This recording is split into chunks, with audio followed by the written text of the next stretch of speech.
노마드랜드라고 하는 그 영화가 있습니다. 해외 영화. 이 집을 잃고 차에서 생활하면서 떠돌아다니는 사람들입니다. 그들은 벤이라고 하는 차에 살고요. 주택 버블 붕괴 이후에 그들이 가지고 있었던 이제 집을 뺏긴 거고, 또 연금이나 퇴직연금 이런 것들이 다 날아가 버린 거죠. 일자리도 이런 거고요. 그렇기 때문에 그들은 이제 삶을 안정적으로 살 수 없는 겁니다. 집세나 이 각종 이제 고정 비용들이 너무 감당이 안 되는 거예요. 그러다 보니까 하우스리스가 된 거죠. 참 씁쓸한 이야기죠.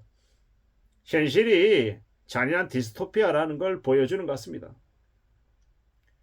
예측 가능하고 이 노후가 보장이 되고 삶이 안락할 거다라고 생각했었는데, 그게 실제로 매트릭스처럼 가짜였다라는 겁니다. 이때까지 당연하다라고 사실이라고 믿어왔던 것들이 더 이상 그들에게는 사실이 아니었습니다. 그들은 한때 주된 시장에서 다니던 월급의 5분의 1 수준을 받는다고 합니다. 노예 노동자하고 똑같죠. 수십만 달러가 정발해서 파산한 경우도 되게 많았답니다. 중산층으로 살다가 한순간에 하층민이 된 겁니다. 참 씁쓸한 이야기인데, 우리에게도 별반 다르지 않은 현실 같아서 좀 마음이 무겁습니다. 주된 시장을 다니는 보통의 사람들, 예를 들어서 중견기업에 다니고 있는 직장인이다. 연봉을 뭐 1억 정도 받는다. 실수령액을 한 650만 원 받는다. 근데 그가 회사에서 희망퇴직 같은 걸 통해서 나오게 되면요, 받던 월급 600만 원의 절반을 받을 수 있을까? 쉽지 않습니다. 200에서 한 250만 원으로 그냥 순식간에 줄어드는 거죠. 그것조차 이제 자신을 써주겠다라고 나서는 회사가 그렇게 많지 않다라는 거. 그러다 보니까요, 어디 가서 일할 데는 없고 돌고 돌아 프랜차이즈 자영업 해볼까? 편의점 해볼까? 식당 해볼까? 치킨집 할까? 커피숍 할까? 뭐 선택할 수 있는 선택지가 매우 뻔하죠. 근데 그 뻔한 선택지에 그 레드오션에 뛰어들면요, 가족들까지 싸그리 다 그 좁은 가게로 몰아넣고 자기 자신을 착취하는 그 구조 안에 들어가게 되더라는 겁니다. 매우 무섭고 매우 씁쓸한 이야기죠. 그렇게 3년 5년 지내고 나면요, 쌓이는 건 빚이고 남는 건 자신과 가족들의 이제 병인 거죠. 참 씁쓸하고 참 답답한 이야기입니다. 그런데 이러한 일들이 대한민국 사회에서 비일비재하게 벌어진다라는 겁니다. 오죽하면 사람들이 죽음을 두려워하는 게 아니라 자기가 이렇게 벌어들일 수 있는, 돈을 벌 수 있는 나이보다 더 오래 사는 게 겁난다라고 얘기하는 거죠. 미국에서 한 5명 중에 한 1명 정도만 노년에 일 안 하고 살 수 있고, 5명 중에 한 4명 정도는 노년에도 일하지 않으면 살 수 없는 사람들이라고 얘기합니다. 매우 충격적인 이야기죠. 재산이 사라지고 친구들이 세상을 떠나거나 아니면 소리 소문 없이 잠적하고 되게 이제 어두워지는 거죠. 그런 이제 답답한 경제 환경 속에서 사람들이 점점 무기력해지고 의욕이 사라지는 겁니다. 그래서 저는 이제 감히 말씀드리건데, 왜 이렇게 겁을 주냐?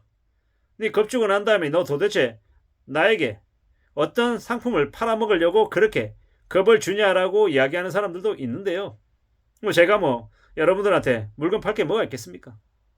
제가 땅을 사라 그럽니까? 부동산을 사라 그럽니까? 주식을 하라 그럽니까? 코인을 하라 그럽니까? 행여나 지금 아닌 나중에라도 그런 걸 사야 된다라고 강력하게 권하거나 이러면 의심해 보십시오. 제가 아무리 좋은 얘기를 하고 아무리 돈이 되는 이야기라 해도 의심하는 게 맞습니다. 유튜브 세상에서 얼굴도 제대로 보이지 않고 정말로 믿을 만한지 아닌지 어떻게 아냐라는 겁니다. 사람을 믿어서는 안 된다. 상황을 봐야 된다. 그리고 그가 하는 얘기에 약간의 이 가짜가 섞이면 전체 이 이야기에 10마디 중에 7, 8마디가 진실이고 한두 마디가 가짜가 섞여서 그렇게 사기를 친다라고 이야기하죠.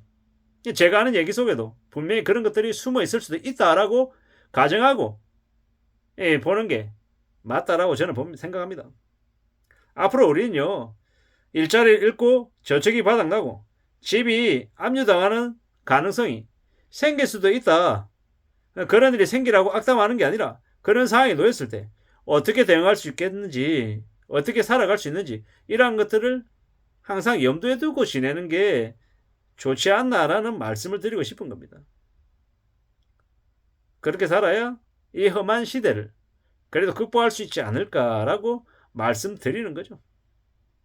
원래 다니던 회사에서 받는 월급에 3분의 1 토막, 반토막이 나면요, 되게 쇼크를 겪고 되게 이제 자신에 대한 자괴감도 생길 수밖에 없죠.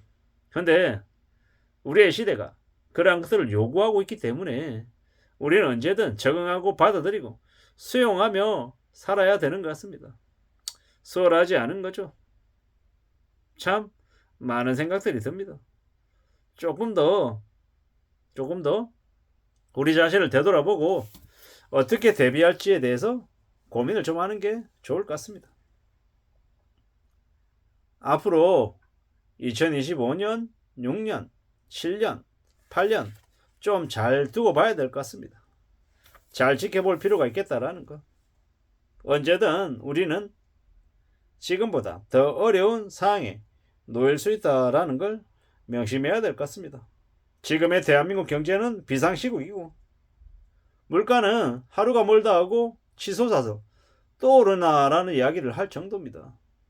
지하철 요금도 1,400원에서 한 1,550원, 1,600원으로 오를 것 같은데요.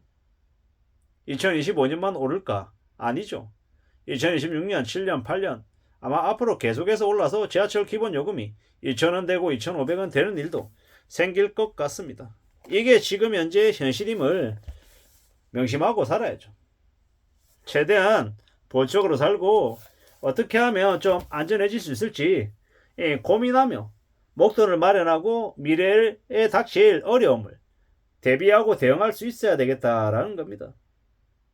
그런 걸 갖추기 위해서는요, 갖추는 동안에는 좀 많이 절약하고 많이 이제 조심하고 많이 성실하게 착실하게 검약하며 살 걸 각오해야겠죠.